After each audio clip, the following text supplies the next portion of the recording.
Good morning to all. நம்ம இந்த video பற்றியில் என்ன பார்க்க போகிறோன்னா, ஸோ மெட்டல் ஃபார்மிங் பற்றி பார்க்க போகிறோம். நம்ம ஏற்கனவே கேஸ்டிங் சீரீஸ் நம்ம கண்டினியூ பண்ணி முடிச்சிருக்கோம். இப்போ வந்து பார்த்திங்கன்னா மெட்டல் ஃபார்மிங் பார்க்கலாம். ஸோ மெட்டல் ஃபார்மிங்னு என்னென்னு முதல்ல பார்த்தா அதுக்கான டெஃபினேஷன். ஸோ மெட்டல் ஃபார்மிங்கான டெஃபினேஷன் என்னன்னா, the process of fashioning a metal parts and objects through mechanical deformation. So இந்த டிஃபார்மேஷனுங்கிற வேர்டு வந்து பார்த்திங்கன்னா ரொம்ப ரொம்ப முக்கியமானது.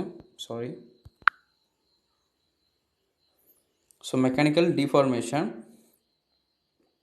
the workpiece reshaped without add or removal of the material and its mass remains unchanged. அதாவது டெஃபினேஷனில் என்ன சொல்ல வர்றாங்கன்னா, ஒரு பொருளுடைய மாஸை சேஞ்ச் பண்ணாமல் அந்த மெட்டீரியலை டிஃபார்ம் பண்ணுறோம். அப்படி டிஃபார்ம் பண்ணி நமக்கு தேவையான டிசைர்ட் ஷேப்புக்கு மாற்றுறதுக்கு பேர் தான் மெட்டல் ஃபார்மிங் அப்படின்னு சொல்லுவாங்க.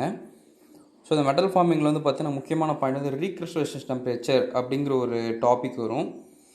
இது வந்து பார்த்தீங்கன்னா ஹீட் ட்ரீட்மெண்ட்டில் வரும். ஹீட் ட்ரீட்மெண்ட்டும் one of the metal forming process தான்.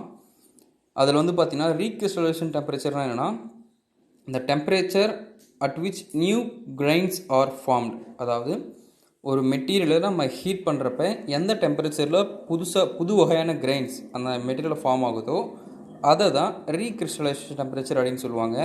நார்மலாக இது வந்து பார்த்தீங்கன்னா 727 டிகிரி செல்சியஸ் இருக்கும். ஓகேங்களா, நார்மலாக ரீக்ரிஸ்டலைசேஷன் டெம்பரேச்சர் வந்து பார்த்தீங்கன்னா 727 டிகிரி செல்சியஸில் இருக்கும். பட் சம்டைம்ஸ் அது ஒவ்வொரு மெட்டீரியலுக்கும் வேரி ஆகும். பட் எல்லாமே 727க்கு மேலே தான் இருக்கும். எக்ஸாம்பிள் இங்கே ஒரு ஸ்டீல் பார்த்துக்கோங்க. The recrystallization temperature of steel is 800 degree Celsius. So இதில் வந்து பார்த்தீங்கன்னா எம்சிக்யூ போட்டிருப்பேன்.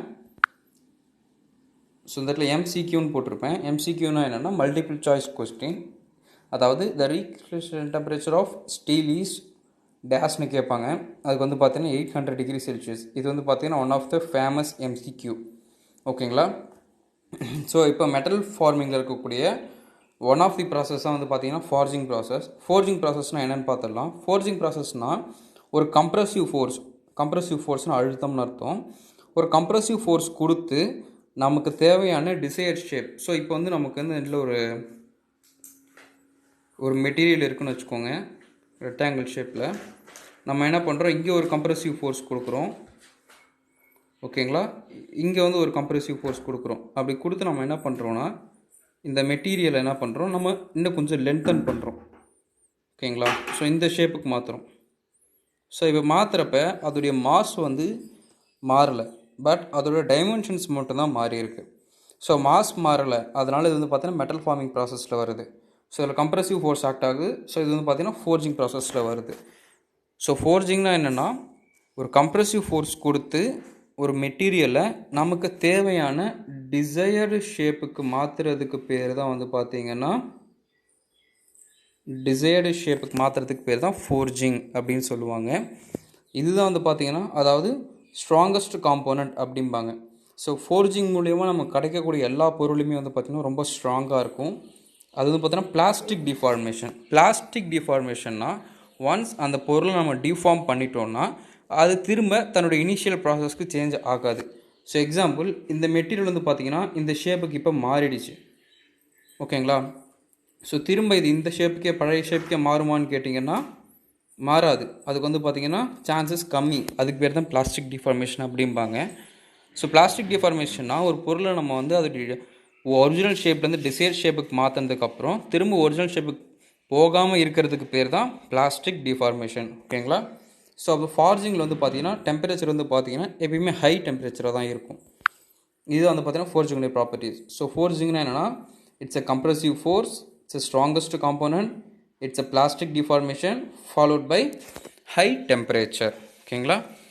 So then forging of the steel.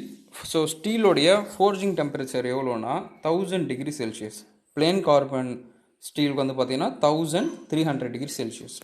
So இங்கே எப்படி ரீக்ரிஸ்டலைசேஷன் டெம்பரேச்சர் வந்து பார்த்தீங்கன்னா ஸ்டீலுக்கு 800 டிகிரி செல்சியஸோ அதே மாதிரி இங்கே ஃபோர்ஜிங் ஆஃப் த ஸ்டீல், அதாவது ஒரு ஸ்டீலில் நம்ம ஃபோர்ஜிங் பண்ணுறப்ப அதோடைய டெம்பரேச்சர் எவ்வளோ இருக்கும்னா 1000 டிகிரி இருக்கும். அதுவே பிளேன் கார்பன் ஸ்டீல்னால் 1300 டிகிரி செல்சியஸ் இருக்கும். இது வந்து பார்த்தீங்கன்னா one of the famous MCQ. ஓகேங்களா. ஸோ இது வந்து பார்த்தீங்கன்னா ஃபோர்ஜிங்கோடைய பேசிக் ப்ராப்பர்ட்டிஸ். பட் ஃபோர்ஜிங்கில் டிஃப்ரெண்ட் டைப்ஸ் ஆஃப் ப்ராசஸ் இருக்குது, அது என்னென்னு பார்க்கலாம். ஸோ இதுதான் வந்து பார்த்தீங்கன்னா different types of forging process. So ஃபோர்ஜிங்கில் வந்து பார்த்தீங்கன்னா upset forging, drawing down, swagging, rotary swag, drop forging, hot press forging, bulk forging, trimming, peening, blanking, then piercing அப்படின்னு different types of forging operations இருக்குது. So first வந்து பார்த்தீங்கன்னா upset forging பற்றி பார்த்துடலாம். So நம்ம வந்து அப்செட் ஃபோர்ஜிங் பற்றி சொல்லணும்னா இது வந்து பார்த்தீங்கன்னா எக்ஸாம் பாயிண்ட் ஆஃப் வியூவில் இது ரொம்ப ரொம்ப முக்கியமானது. ஓகேங்களா, இது வந்து பார்த்தீங்கன்னா எம்சிக்யூவில் ஃபேமஸ் கொஷின்ஸ் இது. ஸோ அப்செட் ஃபோர்ஜிங்குடைய அப்ளிகேஷன் கேட்பாங்க. அப்செட் ஃபோர்ஜிங் எங்கே யூஸ் பண்ணுறாங்கன்னா நெட்ஸ் அண்டு போல்டில் வந்து பார்த்தீங்கன்னா பயன்படுத்துகிறாங்க. அப்செட் ஃபோர்ஜிங்னா என்னென்னா இன்க்ரீஸிங் தி கிராஸ் செக்ஷன். ஸோ அதோடைய கிராஸ் செக்ஷன் இன்க்ரீஸ் பண்ணுவாங்க. ஸோ எக்ஸாம்பிள் வந்து பார்த்தீங்கன்னா இப்போ இந்த இடத்துல ஒரு ரவுண்டான நமக்கு ஒரு மெட்டீரியல் இருக்குது, நம்ம அதை என்ன பண்ணுறோன்னா அது இவ்வளோ பெருசாக மாற்றுறோம். ஓகேங்களா, இதுக்கு பேர் தான் வந்து பார்த்திங்கன்னா நமக்கு வந்து பார்த்திங்கன்னா அப்செட் ஃபோர்ஜிங்பாங்க. இப்போ வந்து இதோடைய திக்னஸ் வந்து பார்த்திங்கன்னா அதிகமாக இருக்கும். இனிஷியல் திக்னஸ் வந்து பார்த்திங்கன்னா இதில் அதிகமாக இருக்கும், இதில் ஃபைனல் திக்னஸ் வந்து பார்த்திங்கன்னா கம்மியாக இருக்கும். ஏன்னா அந்த திக்னஸ் தான் நமக்கு இந்த இடத்துல வந்து பார்த்திங்கன்னா டயமீட்டராக கன்வெர்ட் ஆகிருக்கு. ஸோ அதனால் ஃபோர்ஜிங்கில் வந்து பார்த்திங்கன்னா thickness is converted into cross section அப்படின்னு கூட நம்ம சொல்லலாம். ஸோ இதில் அப்ளிகேஷன் வந்து பார்த்திங்கன்னா நெட்ஸ் அண்ட் போல்ஸ் எல்லாம் தான் இருக்கும். So nuts and bolts are created by அப்படின்னு கேட்டாங்கன்னா அப்செட் ஃபோர்ஜிங்கிறது தான் வந்து பார்த்திங்கன்னா correct answer. It's a famous ESC engineering service எக்ஸாமில் கேட்ட கொஸ்டின். ஓகேங்களா, ஸோ தென் நெக்ஸ்ட் பாயிண்ட் வந்து பார்த்திங்கன்னா ட்ராயிங் டவுன். ட்ராயிங் டவுன்னா என்னென்னா அப்செட் ஃபோர்ஜிங்கோட ஆப்போசிட். அதாவது இவ்வளோ பெருசாக இருக்கக்கூடிய ஒரு மெட்டீரியலை நம்ம என்ன பண்ணுறோன்னா இவ்வளோ சிறுசாக மாற்றுறோம். இதுக்கு பேர் தான் வந்து பார்த்திங்கன்னா ட்ராயிங் டவுன். ஸோ பெருசாக இருக்கக்கூடிய மெட்டீரியலை சிறுசாக மாற்றினா ட்ராயிங் டவுன், அதுவே சிறுசாக இருக்கக்கூடிய மெட்டீரியல் பெருசாக மாற்றினா அதுக்கு பேர் தான் அப்செட் ஃபோர்ஜிங். ஓகேங்களா, ஸோ ரெண்டுமே வந்து பார்த்திங்கன்னா ஆப்போசிட் ஈச் அதர் கூட நீங்கள் நம்ம ரிமெம்பர் பண்ணி வச்சுக்கலாம். ஸோ தென் ஸ்வாகிங் ப்ராசஸ். ஸோ ஸ்வாகிங்கை பற்றி பார்க்கணுன்னா இது வந்து பார்த்திங்கன்னா எக்ஸாம் பாயிண்ட் ஆஃப் வியூவில் ரொம்ப ரொம்ப முக்கியம். எக்ஸாம் பாயிண்ட் ஆஃப் வியூவில் எப்படி முக்கியம்னா இது அப்ளிகேஷன்ஸ் கேட்பாங்க. ஸ்வாகிங்னா என்னென்னா so the formation of neck region of is cylinder, கழுத்து பகுதி, அதுக்கு பேர் தான் வந்து பார்த்திங்கன்னா ஸ்வாகிங்னு சொல்லுவாங்க. இது வந்து பார்த்திங்கன்னா ஸோ நமக்கு வந்து இப்படி ஒரு சிலிண்டர் இருக்குன்னு அஷ்யூம் பண்ணிக்கோங்க. ஓகேங்களா, இது ஸ்வாகிங் பண்ணதுக்கப்புறம் எந்த மாதிரி மாறும்னா இப்படி இருக்கிறது இந்த மாதிரி மாறிடும். ஸோ நமக்கு இந்த இடத்துல ஒரு பெண்டு ஃபார்ம் ஆகுது பார்த்தீங்களா இந்த இடத்துல சைடில், இதுக்கு பேர் தான் ஸ்வாகிங் process. So reducing the cross section area of a rod, bars and tubes, இதுக்கு பேர் தான் ஸ்வாகிங். இது வந்து பார்த்தீங்கன்னா நெக் ரீஜன் கூட கேட்பாங்க. ஸோ இது வந்து பார்த்தீங்கன்னா இஎஸ்சி எக்ஸாம்ஸில் கேட்டிருக்காங்க ஏற்கனவே. இது கொஸ்டின்ஸ் எப்படி கேட்பாங்கன்னா the neck region of a cylinder can be produced by or the process used for forming the neck regions அப்படின்னு கேட்டாங்கன்னா அதுக்கு ஸ்வாகிங் தான் ரைட் ஆன்சர். ஓகேங்களா, தென் ரோட்டரி ஸ்வாக். ரோட்டரி ஸ்வாக்னா என்னென்னா ரெடியூசிங் தி டயாமீட்டர். இது வந்து பார்த்தீங்கன்னா ரொட்டேட்டிங் டைஸ். ஸோ அப்ளிகேஷன் ஓரியன்டாக தான் வந்து பார்த்தீங்கன்னா மேக்ஸிமம் எல்லா எக்ஸாம்ஸ்னு கேட்பாங்க. ஸோ அப்ளிகேஷன் வந்து பார்த்தீங்கன்னா நம்ம கரெக்டாக ஞாபகம் வச்சுக்கணும். ஸோ ரோட்டரினா ரோட்டரி டை, ஸ்வாகிங்னா சிலிண்டர். ஓகேங்களா, ஸோ இதுக்கப்புறம் வந்து பார்த்தீங்கன்னா ட்ராப் ஃபோர்ஜிங். ஸோ ட்ராப் ஃபோர்ஜிங்னா என்னென்னா ஃபோர்ஜிங்னா நமக்கு தெரியும் கம்ப்ரெசிவ் ஃபோர்ஸ். சப்போஸ் ட்ராப் ஃபோர்ஜிங்னா ஒன்றும் இல்லை, ஒரு இம்பேக்ட் ஃபோர்ஸ் நம்ம இங்கே கொடுக்குறோம். ஓகேங்களா, ஒரு மிகப்பெரிய ஃபோர்ஸ் கொடுத்து நம்ம வந்து பார்த்திங்கன்னா நமக்கு தேவையான மெட்டீரியல் என்ன பண்ணுறோன்னா நமக்கு தேவையான ஷேப்புக்கு மாற்றுறோம். ஸோ இப்போ இங்கே நம்ம ஃபோர்ஸ் கொடுத்ததுனால நமக்கு இந்த இடத்துல ஒரு கர்வ் ஷேப் ஃபார்ம் ஆகிருக்கு பார்த்தீங்களா, இதுக்கு பேர் தான் வந்து பார்த்திங்கன்னா இம்பேக்ட் ஃபோர்ஸ்னு சொல்லுவாங்க, அல்லது ட்ராப் ஃபோர்ஜிங்னு சொல்லுவாங்க. இதோடைய அப்ளிகேஷன் எங்கே இருக்கும்னா மேக்ஸிமம் கனெக்டிங் ராட் அல்லது கிராங்க் ஷாஃப்ட் இருக்கும். இது வந்து பார்த்திங்கன்னா அப்ளிகேஷன்ஸ் நான் திரும்ப சொல்லியிருக்கேன் எக்ஸாம் பாயிண்ட் ஆஃப் வியூவில் ரொம்ப ரொம்ப முக்கியம். So connecting rods and crank shafts are formed by which type of ஃபோர்ஜிங்னு கேட்பாங்க. விச் ப்ராசஸ்னு கேட்டாங்கன்னா நம்ம ஃபோர்ஜிங்னு கரெக்டாக போட்டுருவோம். பட் விச் டைப் ஆஃப் ஃபோர்ஜிங்னு கேட்டாங்கன்னா ட்ராப் ஃபோர்ஜிங் அப்படிங்கிறத நம்ம கரெக்டாக ஞாபகம் வச்சுக்கணும். இது எப்படி ஞாபகம் வச்சுக்கலாம்னா சிடிங்கிறத ஞாபகம் வச்சுக்கலாம். So C for connecting rod, D for forging. ஓகேங்களா, then hot press forging. Hot press ஃபோர்ஜிங்னா என்னென்னா ஸ்டெடிலி அப்ளைட் ஃபோர்ஸ். ஸோ நமக்கு வந்து பார்த்திங்கன்னா ட்ராப் ஃபோர்ஜிங்கில் வந்து பார்த்திங்கன்னா இம்பேக்ட் ஃபோர்ஸ் ஆக்ட் ஆகும். பட் ஹாட்டில் வந்து பார்த்திங்கன்னா ஸ்டடி. ஸோ இப்போ இருக்கக்கூடிய மெட்டீரியல் என்ன ஆகும்னா ஸ்டடியாக ஒரு ஃபோர்ஸ் பொறுமையாக ஆக்ட் ஆகும். பொறுமையாக ஆக்ட் ஆகிறதுனால இது என்ன ஆகும்னா நமக்கு இந்த மாதிரி கன்வெர்ட் ஆகிடும் இந்த ஷேப். ஸோ இந்த மாதிரினா சாரி. ஸோ இப்படி இருக்கக்கூடிய மெட்டீரியல் வந்து பார்த்திங்கன்னா இந்த இடத்துல ஒரு ஸ்டடியான லோடு ஆக்ட் ஆச்சுன்னா நமக்கு வந்து பார்த்திங்கன்னா இந்த ஷேப்பில் வந்து பார்த்திங்கன்னா ஆக்ட் ஆகும். இதுக்கு பேர் தான் வந்து பார்த்திங்கன்னா ஹாட் ஸ்டடி ப்ரெஸ் ஃபோர்ஜிங் அப்படின்னு சொல்லுவாங்க. தென் பல்கு ஃபோர்ஜிங். பல்கு ஃபோர்ஜிங்னா ஒன்றும் இல்லை. ஸோ எக்ஸ்பேண்டிங் ஆஃப் டியூபுலர் அதை வந்து பார்த்திங்கன்னா பல்க் ஃபோர்ஜிங் அப்படிம்பாங்க. ஸோ இது வரைக்கும் பார்த்ததெல்லாம் கம்ப்ரெஷன் ப்ராசஸ் பார்த்துருப்போம்.